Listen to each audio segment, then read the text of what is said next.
Ammonite pinwheel snail, or Ammonite ovigens, is a 3mm wide mollusk with a distinctive beige-coloured coil-shaped shell. It's a part of the Chiropodidae family, which include a variety of air-breathing land snails. This snail is native to the Greater Hobart area in Tasmania, and has only been spotted in 7 different locations.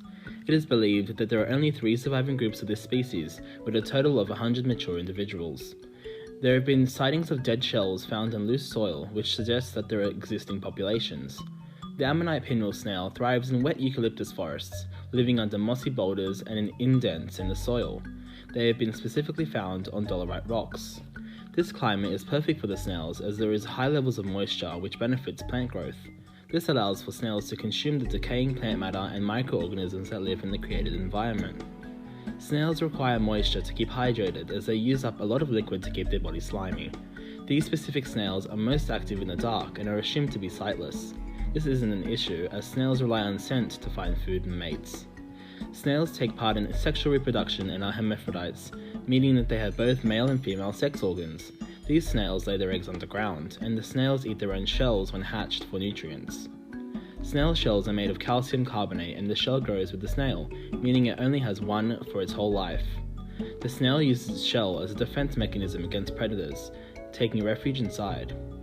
The Ammonite pinwheel snail is a part of the Xylomatophora clade, which includes land slugs and snails originating from the Cretaceous period around 150 million years ago. This specific species data is deficient, but it has common ancestors such as the Mytodon wararapa, which have a similar shell shape and size. Snails are a part of the gastropoda class and are closely related to mussels and octopi, rather than insects. Their main adaptation is their loss of gills and formation of air-breathing lungs, as they disperse throughout the terrestrial environments. This species has been labelled as critically endangered by the Commonwealth of Australia. Many acts and regulations have been put into place, although populations are still decreasing. The lack of data due to unsurveyed private land is detrimental in the revival of the species, as the population cannot be found and helped. Due to the snail living in a small niche area, there are large amounts of threats to this species, which include habitat loss due to urbanization, introduced leopard slugs and glass snails, and an increase in bushfires, heat waves, droughts, flash floods due to the changing climate. Implementing monitoring programs which assess population size and negative impacts on the species can be beneficial to the elimination of emerging threats.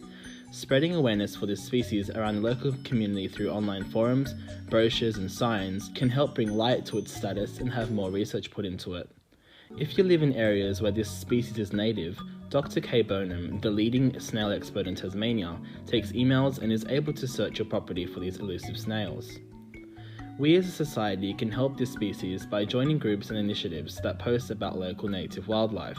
An example is Landcare Tasmania on Facebook, who have also posted about the Ammonite pinwheel snail, and by taking a stand against climate change with signing petitions and spreading awareness of its negative effects.